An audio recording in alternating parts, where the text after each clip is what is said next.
Hello everyone, my name is Jeff Rolka. I want to thank you for checking out my video.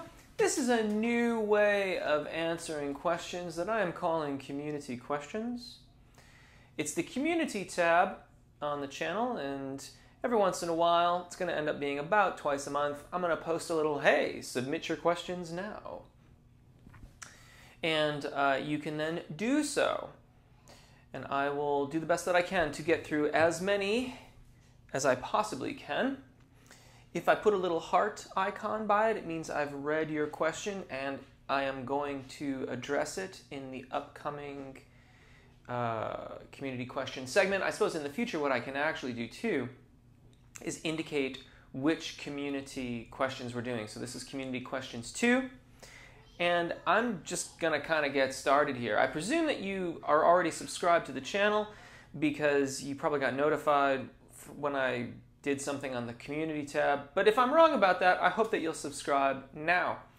There are a bunch of different ways to subscribe. Not to subscribe, you can just subscribe and then click the bell, and that's all that is. But there are lots of ways to support this channel. Those are in the description below the questions. I don't announce names on this. I suppose I could ask, but I like to think about protecting what little anonymity we still have. Though, quite frankly, I read the questions, so you could just go and over to the community tab and read the questions and find out who asked the question. But I digress.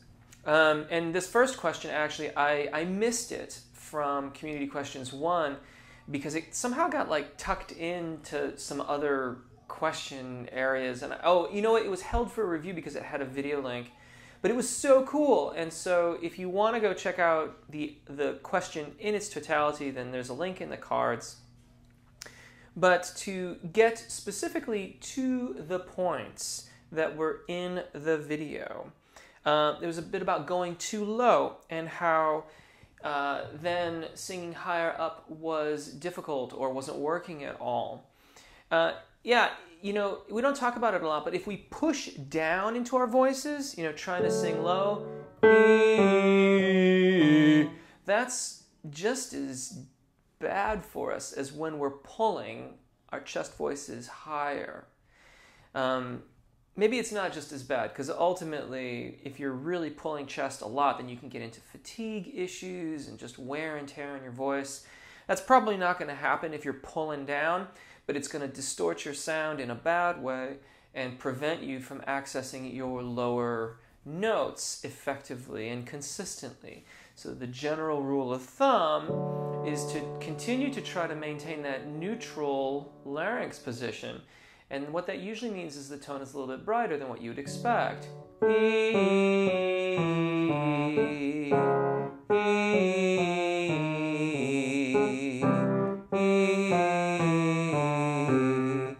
Different voices will respond differently in these ranges. I'm a tenor, and so down there, that's kind of the response that I get. Your experience may differ. The question also revolved around the Secondo Passaggio, the spelling of which I can easily remedy now.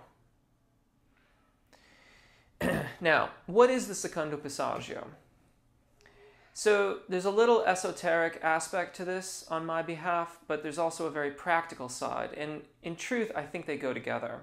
The Secondo Passaggio is the second registration event that occurs naturally. It's a naturally occurring registration event or transition point in human voices. And it is the point at which the vocal folds, if you want to access your higher notes smoothly, will then have to elongate. So there's a second set of muscles, the posterior and anterior cricothyroid muscles that are at either end of the vocal fold. They engage and they elongate the vocal fold. And that then allows the vocal fold to stay adducted. And if you keep your airflow really good, then you'll get a nice smooth transition into your higher notes. Some people call that belting. That's technically not correct. Some people call it mixed voice. That too is technically not correct, even though there's a lot of singing folk that will refer to it that way, but if you go to your study books, your specifically bel canto, the mixed voice is specifically the zona di passaggio, the area of transition that's directly below the secondo passaggio. But what are we really talking about, and why am I talking about it in this way? What I'm talking about is the break, okay? The point at which you can no longer effectively maintain your thyroarytenoid dominant singing voice, your chest voice. Here's the problem. Most of us learn to push our chest voices too high without really figuring out that we're in fact learning to belt and belt and belt. And then we top out, and there's this myth that it can keep on going. When in fact, if we figure out where is the optimal point of transition, then we get a smooth transition, and the qualities of our voice we can learn to match. So when I sing,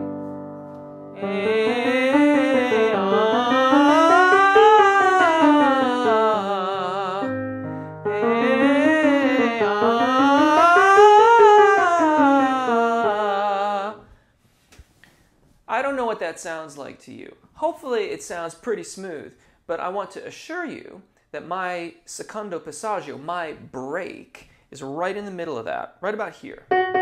So in the first note, first key, it was right there. I guess it's not in the middle, it's more at the top of that one. In the second key, now it's not in the key, but it's right there. I guess actually I sang up to the ninth, so I sang a B flat there, didn't I?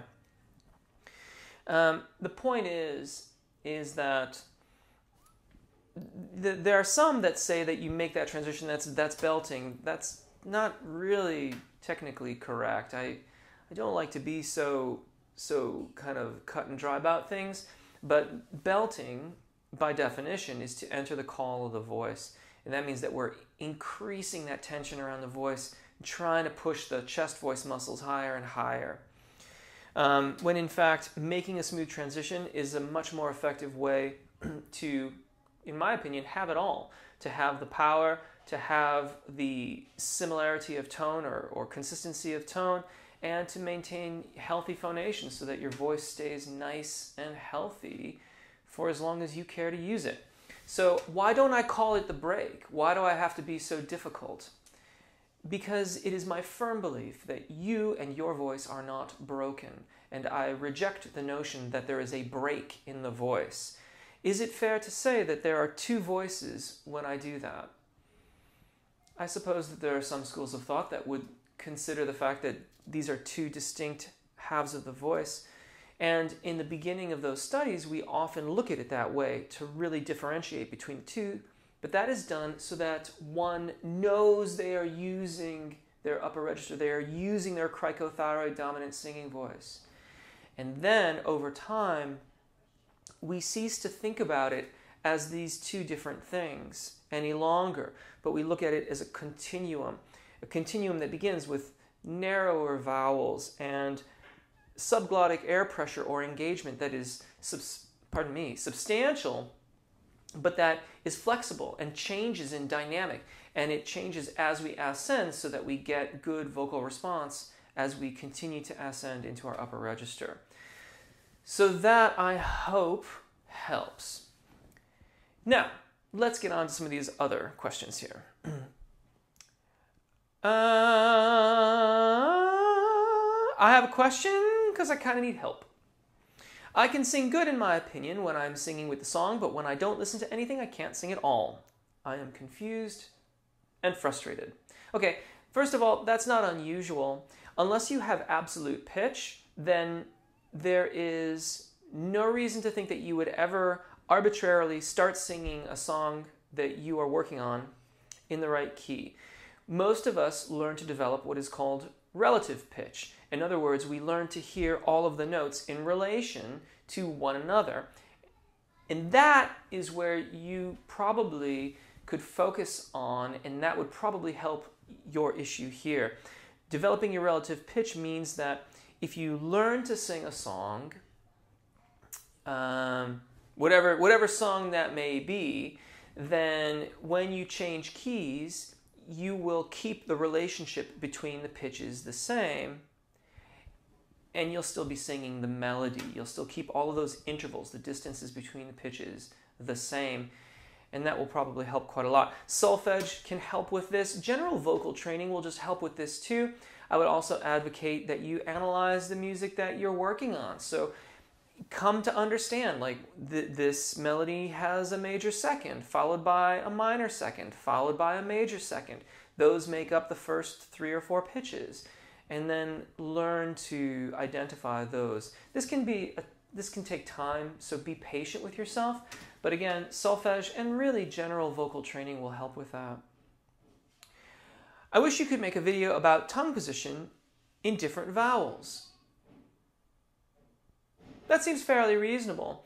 In truth, for most of the videos on my channel, the tip of the tongue is lightly touching the front bottom teeth, and the rear of the tongue is either quite high in the rear of the oral cavity, or it's coming down a little bit, usually to accommodate the so-called wider vowels like ah and o.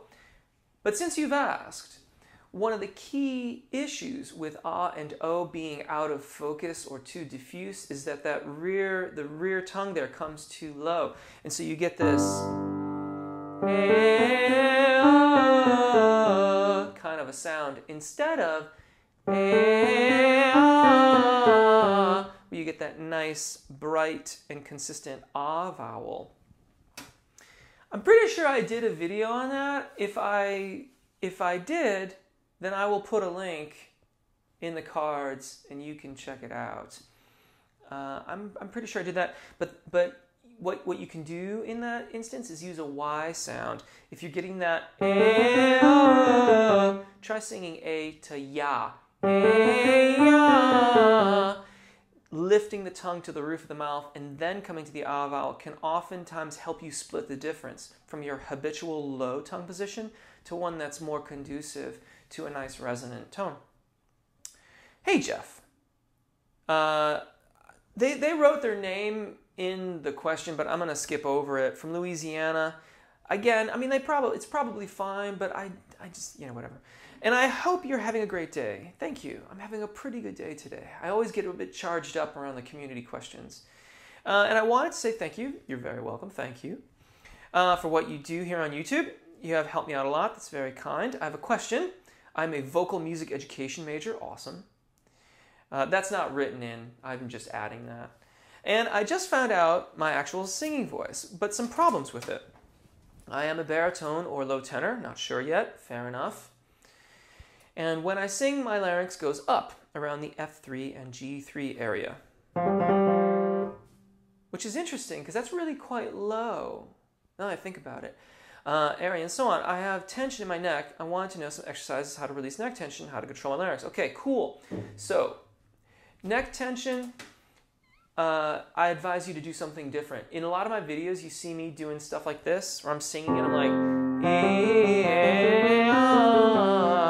the thing to notice about that is that it is arrhythmical. I am not singing along with what I am playing. I am moving my head in a kind of like, sort of a way, just wagging it all over the place.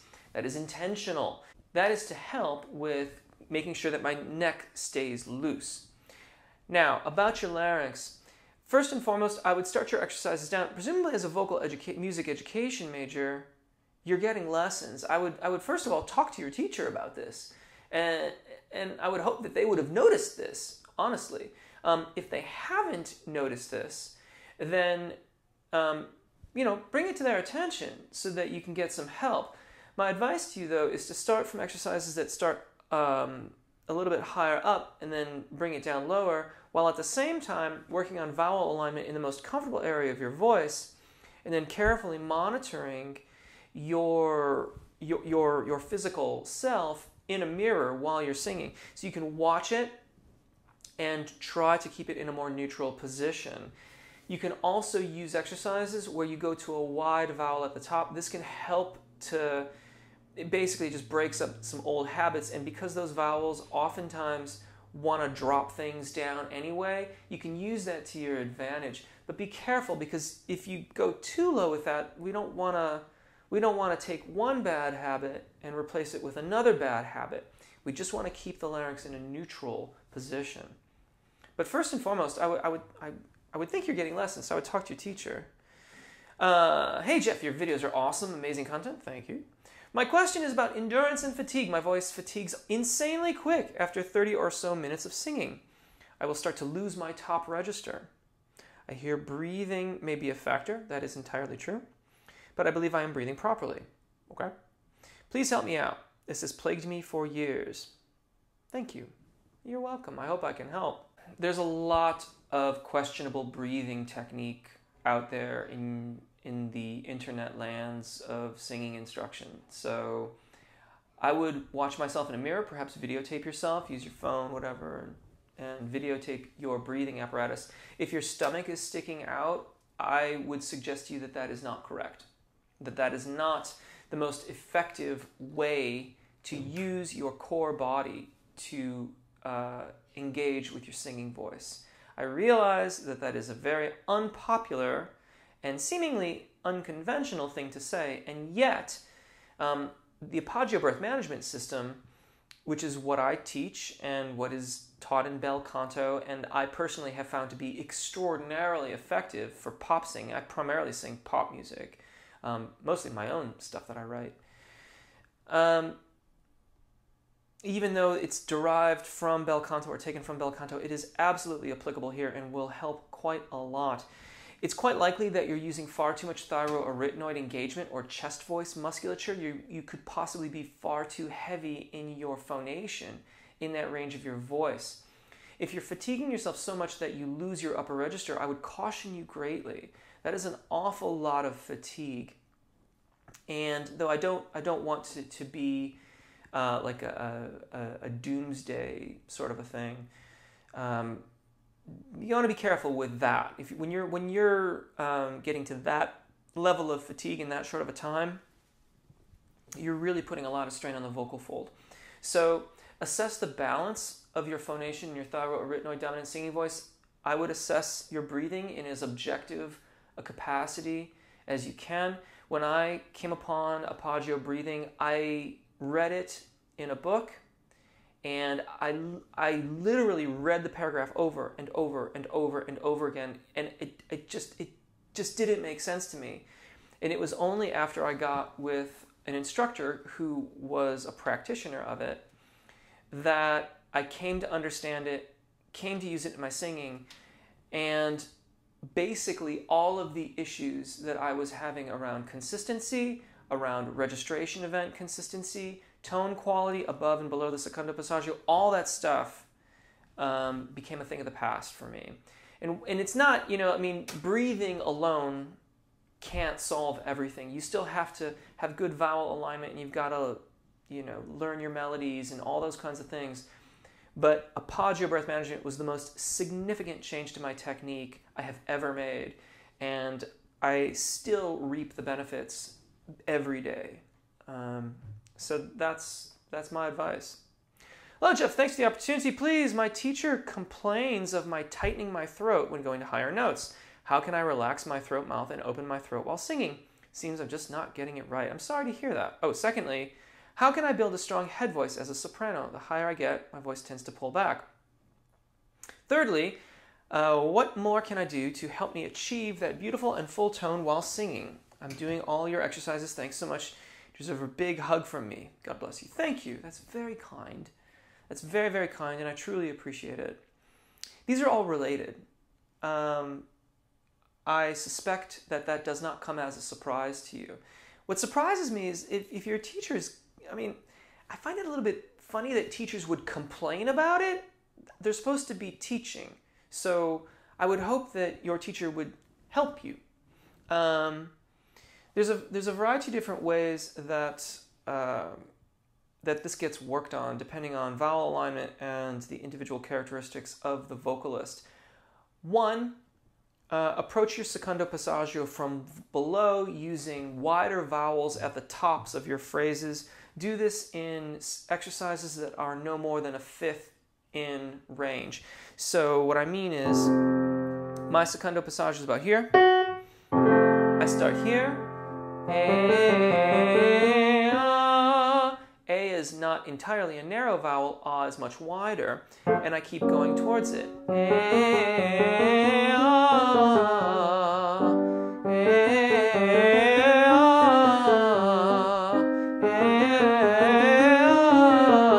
Keep on going closer and closer towards the Secondo Passaggio. If you start to tighten up or your teacher observes that your larynx is lifting and you're getting tight, come back down. Additionally, you can start exercises above the Secondo Passaggio and work your way down from there. You.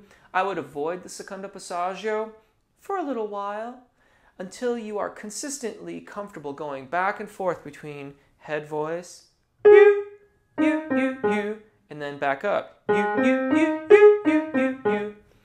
Does my voice sound the same when I'm doing this exercise across the Secondo Passaggio, across the break? Absolutely not. That is not the point of it. The point of that exercise is to establish, so that you know when you're using which voice, basically. Establish good transition between the two. I am singing in my head voice and I am doing it deliberately and consistently. I am then in my chest voice and I'm doing it deliberately and consistently. And is that what you've got? Oh, a beautiful and full tone while singing. You know what? Honestly, the Mezzo de voce exercises are really nice for that. I usually do these, like if you look for my videos with chords, they're like...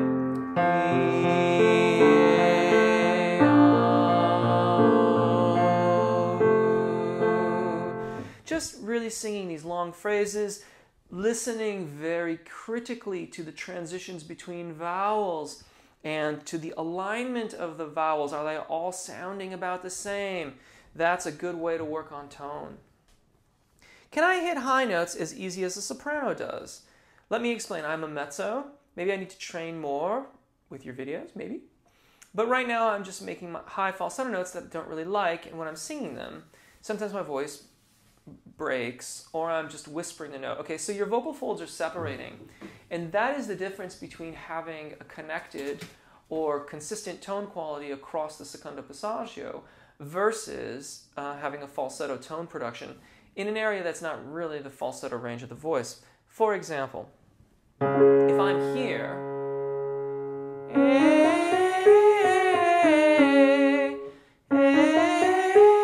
you know how airy that gets, and you know I lose a ton of air and it has no power. And there I'm consciously allowing the vocal folds to separate. When we learn to make a smooth transition, we make accommodations below the Secondo Passaggio or the break, and we make accommodations above, and that lets us then get a smooth transition into our head voice or cricothyroid dominant singing voice. So, mezzo, can I hit the high notes as easily as a soprano does? Depends on the notes. If it's an E flat 5, you'll eventually get it so that it's, you know, reasonably comfortable for you. But that probably won't ever necessarily be quite as easy as a soprano, because E flat 5, if you're a mezzo, is on your Secondo Passaggio. And for a soprano, it's a major second below their Secondo Passaggio.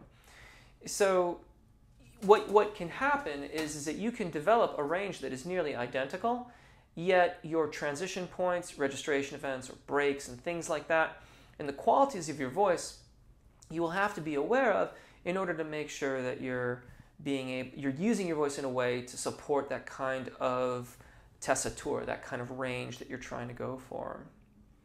I have one question. I started doing falsetto. In how much time would I notice some improvements? In England, they would say, how long is a piece of string? Which is another way of saying it really depends on your practice, how you're using it. What is improvement to you? What does improvement even mean? Because oftentimes, when I'm working with a client, you know, they'll go from singing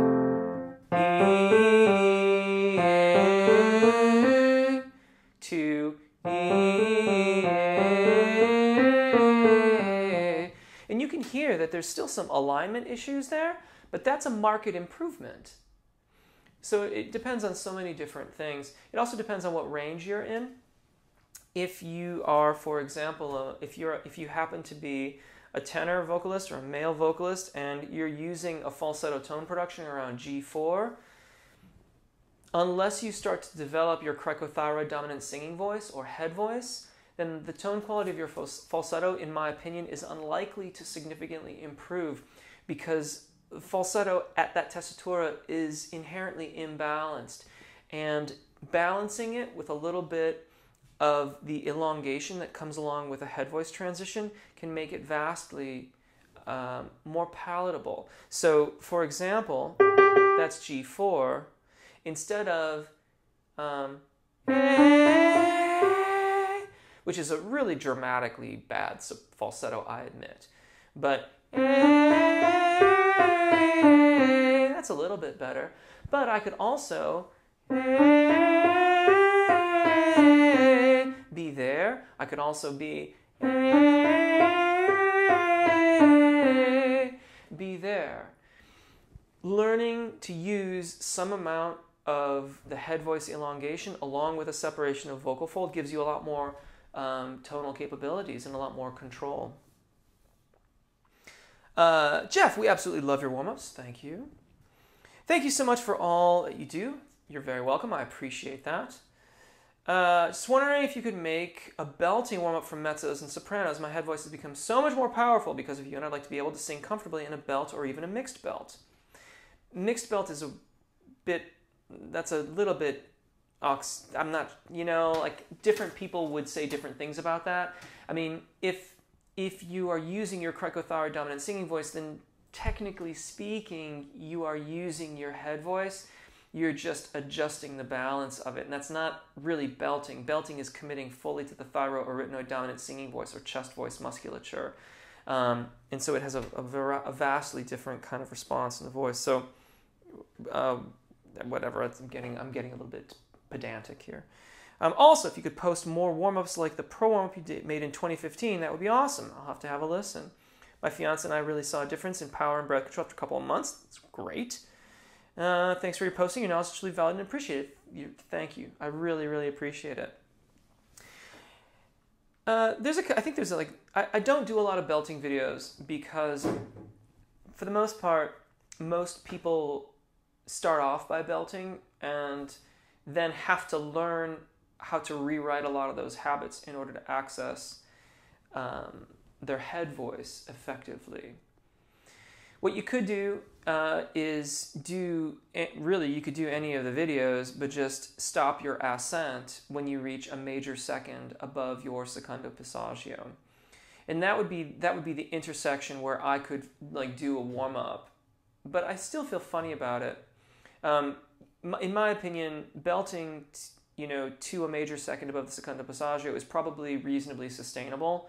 I think results will vary because different voices are going to react differently to that. When you make a smooth transition and you're exercising balanced muscle control across the Secondo Passaggio, you get a lot more endurance and sustain and overall vocal health, and that's primarily what I'm focused on. So it's not to say that belting is unhealthy. I don't necessarily want to go that far, but I don't really want to advocate for that practice. I think of that practice as more of an on occasion as needed for some reason of your artistic choosing that has to occur. For the most part, though, when you really develop voce piena in testa, the need, in my opinion, disappears quite quickly. I'll give that some more thought, but my advice to you in the short term is just stop, do any of the full range videos for your particular FOC, but stop when you reach a major second above your Secondo Passaggio. Let the video play and then come back. I realize that might take a few seconds. And if I did a video, that's what I would do, is I would stop the ascents at a major second above the Secondo Passaggio. That's what I could do. I could do like a video suitable for belting. That's an idea. Thank you. I appreciate it. Since you are a warm-up expert, thank you. Why do some people warm up fast while others need more time? Is it a muscle thing, especially in the morning? It takes me forever. Mornings are rough. No lies there, man. Mornings can be rough. A lot of it depends, in my opinion, on how efficiently you typically use your voice and how much you sing. In a day of teaching, when I'm also singing my own stuff, like I can easily end up putting 4 to 5 hours conservatively on the clock where I'm singing or using my voice. I do not need a lot of time to warm up because it's basically as if my voice never cooled down from the night before or from the day before. I think that our warm-ups get more efficient as our vowels and our overall technique becomes committed to habit. So the big picture goal of all these warm-up videos and all this practice is to commit it to habit so that you're not thinking about it, that it becomes the way that you sing. And when it becomes that way, then getting into the warm-up happens very, very quickly. That would be a best guess. But again, people are different, and people are the requirements of their music could also have a vast impact on how long it takes them to warm up. I'm experiencing unwanted vocal fry in my high register. I am a high soprano. I need clear tone. How can I regain it? Is resting the voice for an extended period an answer, or will this make things worse? Hard to say without getting in lessons with you. The vocal fry is most likely a small amount of separation of the vocal fold without separating entirely. My suspicion is that there is perhaps not quite enough air flowing over the vocal fold, but that's a little bit. No, that is what I suspect is happening here, is that the vocal fold is trying to take on the responsibility of tone production, and it's not really getting the subglottic air pressure required for the register that you're singing in. There's a video that I did called The Lean. If you look for it, it should be pretty easy to find. And there's this technique I show in the video where I'm leaning up against a wall. I go through it all in the video. Have a look at that and then try singing your songs in the position that I show in the video. If you got a bad back or something, don't do it. But try that and see if it helps. How do I know if I'm singing in mixed or head voice? Well, it depends on how you're using those words, first of all. They get used to mean different things, and since I don't know how you intend to use those terms, it's hard for me to actually say. Oftentimes, head voice or cricothyroid dominant singing voice is described of as being a lot lighter, but there is an absence of air. So like when you're singing with a falsetto tone production, you hear a lot of air come out. You. When you're using your head voice or cricothyroid dominant singing voice, there will not be that air because the vocal fold is still adducted.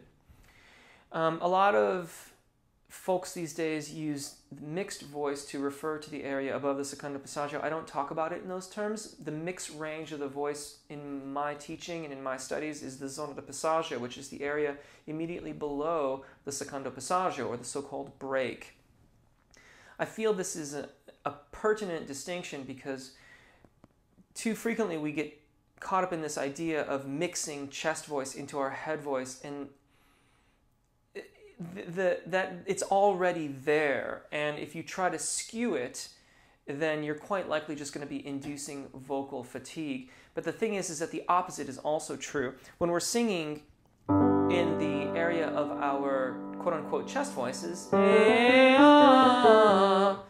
our quote-unquote head voice is actually active in that range as well too. So if you talk, it's just a term that's been used to mean too many things at this point. So that's why I use all these other terms like zona di passaggio and secondo passaggio. It takes a minute to get used to it, but in my opinion, it really clears up the confusion around registration events and what's happening when and all that kind of stuff. How do I get into my upper falsetto without pushing too hard? I would like to access and improve my falsetto without sounding too loud or pushy. First and foremost is developing a smooth transition over the Secondo Passaggio, which is the registration event below that. I often recommend the super lip trill, and you really have to cultivate a lot of release. You have to cultivate a lot of letting go of those pitches. So a lot of fast exercises. Sometimes intervals can be very helpful for that. Check out my extended range warm-ups. They are designed to access that kind of area of your voice. Hello, Jeff. Thanks to your warm-ups, I can now sing relatively on pitch and with a good tone. Awesome. However, I do lack the control and power a lot of singers have. Any advice for this? Focus on balance. Balance is the key to power and control. If you have good balance, then you will have the resonance and the projection that so many singers desire. But too frequently, we focus on power as being loud or edgy or some of those things. And without first coming into balance where everything is really resonating well, we tend to overdo it and not really find what we're looking for. So focus on balance of your voice, focus on continuity of airflow, and you will find the power and control that you're talking about, in my opinion. Hi Jeff, I'm a French speaker. Have you heard about the French expression chanter sous le couvercle? How to sing like that? Thanks. Well, I'm not familiar with that expression, I'm afraid. And the best translation for couvercle that I could find was lid. So singing under the lid.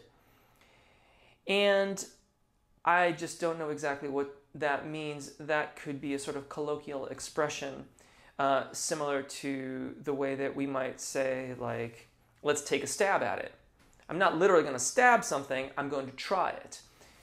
So I don't know exactly what they're referring to that, and I'm sorry. I have my suspicions about it, but I would rather not speculate at this particular time. Jeff, how can I sing with the soft palate always up, and how can I develop a vibrato? If you want a vibrato, go back to the balance, what I was talking about a moment ago. It's about balance. And about the soft palate, it's not appropriate for it to always be lifted, so I'm not sure why you want it to always be in an elevated position. The goal of the soft tissue in the oral cavity is to allow it to adopt the position most relevant to what it is that you are singing. So as you ascend in tessitura, yes, we want to have the freedom to allow the soft palate to lift. Lower down, that is not so necessary. So focusing on flexibility would be more apropos, in my opinion, to your soft palate function. What are some important things to keep in mind when we do vocal alignment practices? How do we know we are doing it right? Critical listening is absolutely critical for that practice. If you can't listen in real time, then perhaps the thing to do, in fact, is to record yourself and listen back. You're listening to the transitions between the vowels. If you hear a Y there, you're carrying a lot of tongue tension, and you may also, it's most likely that you have a vowel misalignment that's happening too. It would probably sound something more like this. You can hear how those two vowels don't line up at all, even though I'm singing the right notes. That needs to be addressed. That's what we're listening for. That's why there's so many videos on my channel. I always figured my range extended around F5, like most male pop singers. Okay, I'm not sure who you're listening to. And there's a discrepancy between identification of notes on the piano versus identifying them in MIDI notes. I'm not sure which F5 you mean, because in MIDI note land, that would be F5. But on the piano, that's F5. And there's really only a handful of pop male vocalists that sing into that range. I mean, you're talking like Axl Rose, Freddie Mercury, Jeff Buckley.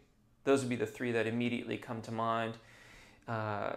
Most other male vocalists get kind of close to it, but usually are closer to C5, B flat 4. And I would say the vast majority of male vocalists are still closer to that A to F4. But in any case, it hardly matters. But recently I've been playing around. Actually, it matters quite a bit when I think about it, because there's a vast discrepancy between what's required for F4 here and F5 there. But let's carry on. But recently I've been playing around with a higher register, which extends to at least D6. Now that's there. And that makes me think more that we've got the MIDI note versus piano note or a different system confused here, because D6 in MIDI would be that, and that's totally reasonable. Bruno Mars, again, Jeff Buckley, still Axl Rose, that kind of people. But male vocalists singing that is quite unusual. Feels completely disconnected, I'm not surprised. I can't glissando into it or out of it, which I find interesting. It breaks to head voice with a gap of an octave. Throwing that in there I find rather confusing, because any male vocalists that can be categorized, in even if we assume that we're talking about this F, by the time you get there, your head voice is long gone. If you're making smooth transitions, if you're not, then I would suggest that most of what you're talking about here, you know, breaks, breathy, it's only resonant in your head, would be reason to investigate how you are using your voice, whether or not you're actually making the transitions, which, if you're making them without realizing it, in some respects, that's quite a benefit. That means that all you've really got to do is investigate maybe vowel alignment and how you are adapting your engagement in subglottic air pressure as you move into this register of your voice. That will most likely help with a lot of the other things that you're discussing here. It's definitely controllable and musical. I used to think it was a sign that I'd fatigued my voice, but now I'm wondering if that fatigue was actually a proper warm-up. Do you have any insight into this? Am I harming my voice, or is this worth pursuing? I'm not straining. I can actually do it when I'm physically very relaxed, but I'd rather be safe than sorry. I mean, if it doesn't hurt, then it's unlikely that you're doing any kind of damage, but I don't, from the way that you've written the question, and without hearing you, I really don't have a great sense as to how to direct you, because the ranges are outside of any known male vocal registration event. So, for example, let's just take the most extreme example, right? Lyric tenor or leggero tenor, right? Or actually, no, let's take something more extreme than that. Let's talk the tenorino. Okay, so this is the highest and lightest of all tenor voices. Their Secondo Passaggio would be about there, which would then mean that from there on up is their head voice. But you're talking about head voice get engaged until D6, if I'm reading your question correctly, which is more than an octave outside any sort of range. So that suggests to me that an investigation of the registration events in your voice and how you are affecting them, how you are using them or not, will inform how to move forward with your voice. If it hurts, stop, reevaluate. More than that, it's hard for me to say. I was wondering if you have any tips for whistle register. I am a soprano and have a whistle register, but I don't have too much control over it. So if you have any advice for developing more, that would be great. Also, I think some tips on proper breathing techniques would be helpful for everyone. Thanks so much. I love your videos. Thank you. It's very kind of you. Not really. Instruction on whistle register is really difficult, because when you're doing that, the epiglottis is closed over the vocal fold. So it's really difficult to observe what's happening, and the closure of the epiglottis is part of what makes that whistle and part of what creates that high sound that you're doing. Controlling it would be probably only marginally more easy than actually whistling, because it is that kind of a tone that you're creating. So unfortunately, I don't have much to say about that, other than make sure that you're maintaining good engagement and airflow and stuff like that, as you would do anywhere else in the range of your voice. In terms of proper breathing techniques, there are several videos on the channel that deal with this. Appoggio breathing, I think, is the title of one of them, which goes back a ways. And I recently did a few others that deal with certain aspects of breathing. And there's, of course, one of my favorite warm-ups is the diaphragmatic warm-up. And I think that in that one, I'm mostly integrating breath practice. So it's not really much theory, but it's implementing the practice of it. And that's how I like to approach things. Rather than just theorizing or talking to you, I want to give you exercises that implement it in ways that are as hopefully easy to implement so you get it right as possible. And in that video, I think it's quite a good combination of exercise and breath practice too. I am going to be singing with my choir for Easter. And we are singing the song You Raise Me Up by Josh Groban. And I have a little trouble hitting the high second mezzo soprano notes. Can you please tell me what I should do? Thank you. We are practicing now. Hard for me to say what you're doing with your voice without hearing you and without working with you in lessons, quite frankly. Since I don't know what it exactly is you are doing, what I can give you, though, is just sort of general advice, is that look at the notes themselves specifically, ascertain where they are in relationship to your registration event, and then practice your warm-ups so that they incorporate that range and you get more practice at accessing that area of your voice. If the notes are above the Secondo Passaggio for your voice, take that into account. Make sure that you're doing good vowel modifications. Make sure you have good engagement, airflow.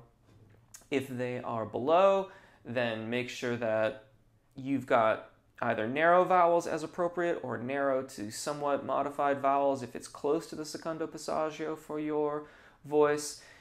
Make those assertions and then it will guide your warm-up choice and your practice, and that should help. Next question. I've been doing around over an hour of your exercises every day and I've noticed so much improvement. Wonderful. Thank you for watching. Do you have any suggestions for singing on pitch without an instrument? Because I find it hard to sing exactly on pitch without hearing piano or another melodic instrument. Also, do you have exercises or advice on how to improve my tone so that my voice sounds good? Because it doesn't sound too good sometimes, even if I'm exactly on pitch.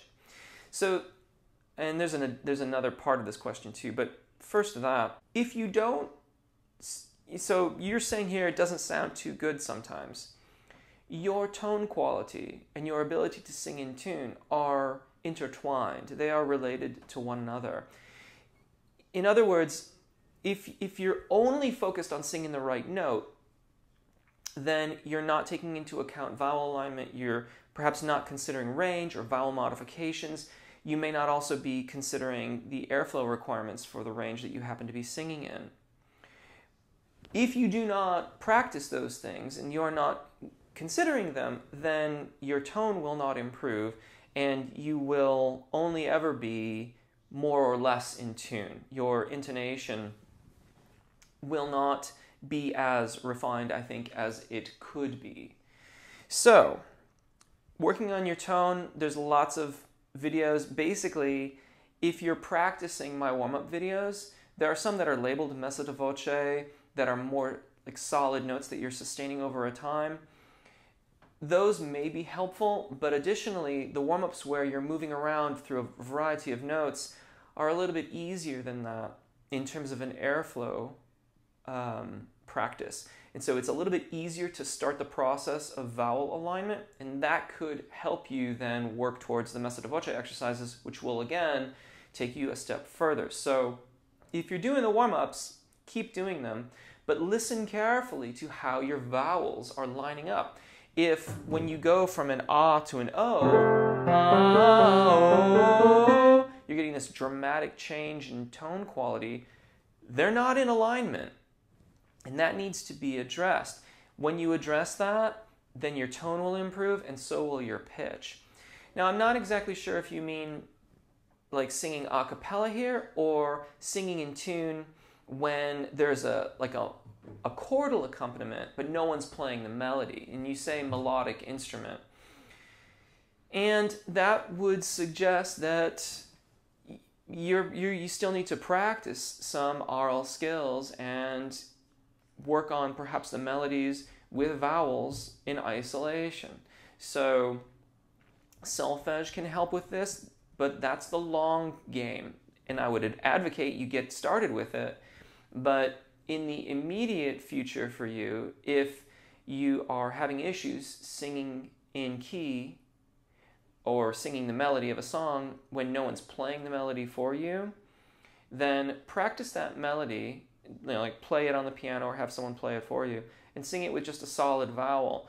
And try to carefully listen to the relationships between the pitches and listen to the relationship between the melody and the chords that are being played underneath it. And then take it away, or take it in stages. Do it with just a solid vowel. So if your melody is E, then do that, and then take that away, E,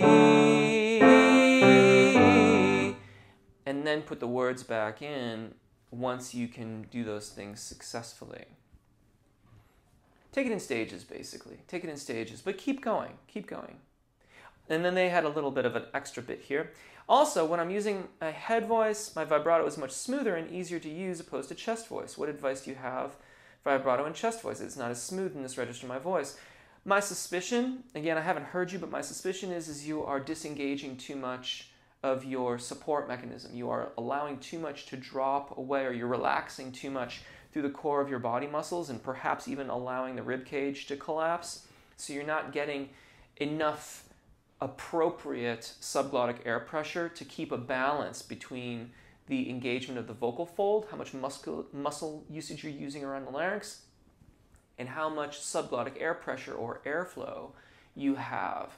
When that balance goes out of whack, you'll lose the vibrato. So assess your engagement in the chest voice and see if that helps. Jeff, whenever I hear a lot of people sing, they have very pleasant tone. It sounds gorgeous. But whenever I sing, it sounds very generic. Any advice and/or exercises? Without having heard you sing, it's hard for me to say perhaps what you might be doing. But in a way, this question I find very interesting because it's very quickly into the subjective. You haven't said you sing out of tune. You haven't said that you sing with an ugly sound or anything like that. You haven't said you sound bad. You just say it sounds generic. And it might be that to you, you sound generic. But it might be that to other people, you sound really awesome. I don't know, of course, because I haven't heard you sing. But this is one of those, I almost wonder if this is one of those like grass is always greener kinds of situations where we become so accustomed to our own voice and the way that we sing things, it sounds kind of generic. And it's only perhaps in recording and having a little bit of time away from it that we can get a sense of, actually, no, that sounds pretty cool. Or maybe it still will always sound generic, but maybe if you play it for 5 friends, they'll say, wow, that's really awesome. Nicely done. Because in my mind and in my heart, I suspect that you are bringing something uniquely musical that no one else could bring to what you're singing.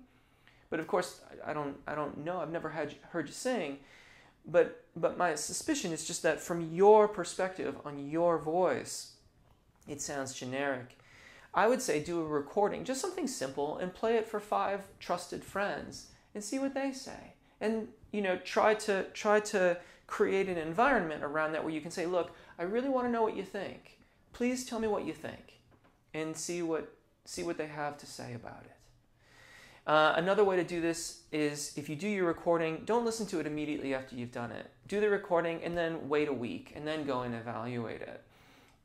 Putting a little bit of space and time can often bring a little bit more objectivity to how you're listening to yourself. Jeff, I'd love to see a video on resonance placement and your take on it as each specific vocal type moves up and down in their vocal range.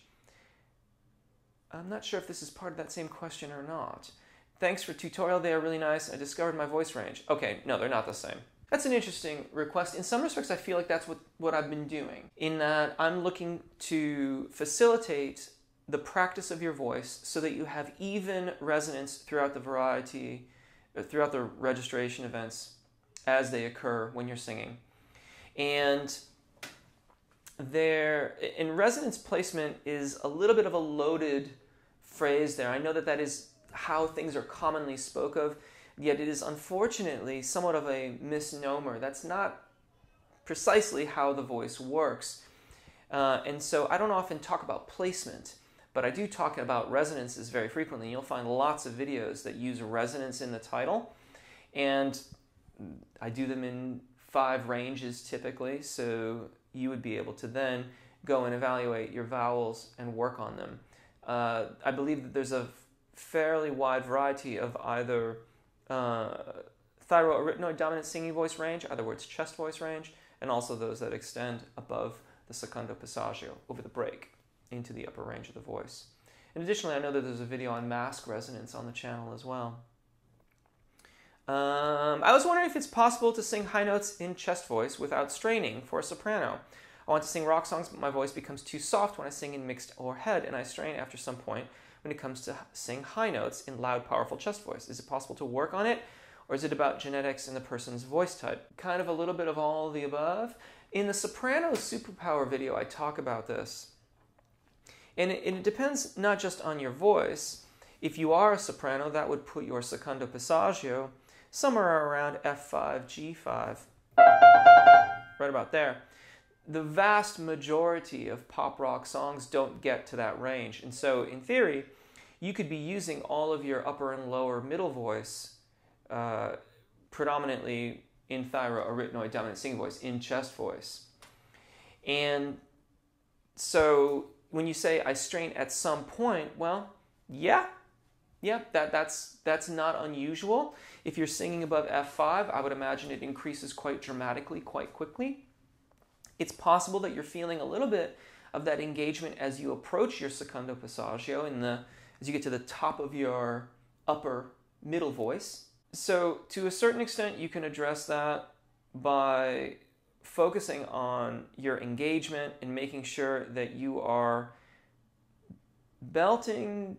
You're not belting until you get until you get to the Secondo Passaggio or above it, but that increased engagement will allow you to perhaps have a little bit more thyroarytenoid activity to the top of your upper middle range, a range of your voice where normally the cricothyroid muscles would be elongating the vocal fold and preparing you to go over the Secondo Passaggio.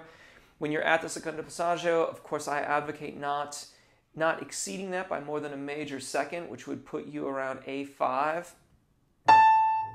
in terms of range, which is just going to cover so much of contemporary music that it would seem like that should do it for you. But I don't know, of course, what you're singing. So that may be a situation where you're trying to exceed it. But again, that would be, you're talking like Whitney Houston territory. And at that point, it's really more advantageous and appropriate to utilize the other registers of your voice rather than trying to belt that anyway. How much of an effect do you think things like caffeine, dairy, sugar, and alcohol have on the voice? Well, I don't know. Coffee this morning. Very nice. I like coffee quite a lot. Main thing about caffeine is if you're going to have it before you go on stage and you're normally a bit nervous going on stage, that would probably be a bad idea because it's just going to make you perhaps even more anxious. You need to assess your own individual voice around these things. Some people swear that they can have beer and wine and whatever and sing and it doesn't make any difference at all in their voices. I am not one of those people. I'm not a teetotaler. I'm not saying that you shouldn't have a glass of wine or you shouldn't have a beer or anything like that. That is up to you to decide, and I trust that you will use your judgment in that regard. But assess it during your practice and find out if it has a deleterious effect. So have your coffee, have your tea, have whatever else that it is that you want, and then go and do your vocalizations and see if it has an effect. Perhaps the thing to do too is to do your vocalizations without having done that on a day before, like on a Tuesday. And then on Wednesday, do whatever you're doing and see if there's any effect. Record them both so you can evaluate it objectively after the fact. I know, for example, that green tea and my voice do not jive. If I'm teaching or singing or doing anything, green tea is absolutely off the menu. It does not work. Dairy, for me, is a bit iffy, but yogurt is fine, even though that's dairy, of course. So it's going to come down to the individual differences. My advice to you is experiment with it when it is a non-critical time for your singing, when it's not critical. You're not going on stage in 5 minutes or something. And finally, is there means by which to smooth out switching from falsetto to head voice or chest voice and vice versa? Also, what technical malpractice could be behind feeling dizzy when one sings a lot? Interesting. Well, one, basically my entire channel is focused on facilitating the registration events in the voices. That's what all of this vowel alignment and airflow and all of these videos are really, in the big picture, that's what they are about, is helping you to be able to make transitions across the registration events. So in other words, the switch from thyroarytenoid to cricothyroid dominant singing voices, chest voice to head voice, and then from cricothyroid to falsetto in a seamless and smooth fashion, reliably, every time. That's what this is all about. So basically, it's all right there in front of you. Careful attention to how you are singing will inform which videos are most appropriate for your practice. Oftentimes, when I have clients that get dizzy, it's usually around breath work and in changing the way that they have been engaging with their support system, with their voices. But the thing is that it usually goes away after a while. So if this has been persisting with you for quite some time, there's any number of different things that you might be doing. My advice would really be to see if you can get a lesson with somebody and see if they can help you. The most obvious thing that I can think of is that you've got poor adduction of the vocal fold. So when you sing, you're very breathy. And you're just doing a lot of in and out of the breath, and you're going to hyperventilate rather quickly. If that's not the case, then you're going to have to listen carefully, try to figure out why you are, I'm getting a little bit lightheaded just doing that, why you're inhaling, exhaling so much, and then try to remedy it. There's all sorts of videos on the channel about vowel. I mean, that's what they're all about, is vowel alignment. There's a few on chord closure, what in the biz is called adduction or closure of the vocal fold. That would be something to check into. And there's plenty of videos on apagio breath management and implementing it.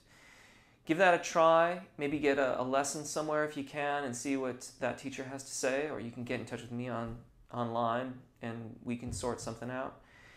And hopefully that'll help. As always, thank you for your questions. This was super fun. I had to do it in 2 parts because I went on for such a long time, but I'm going to put it all together. Let's see. Hopefully you'll find your question there. I'll do the notations like I did last time. Thank you so much for watching. Take really good care of your voices. Enjoy singing. We'll see you again. Bye.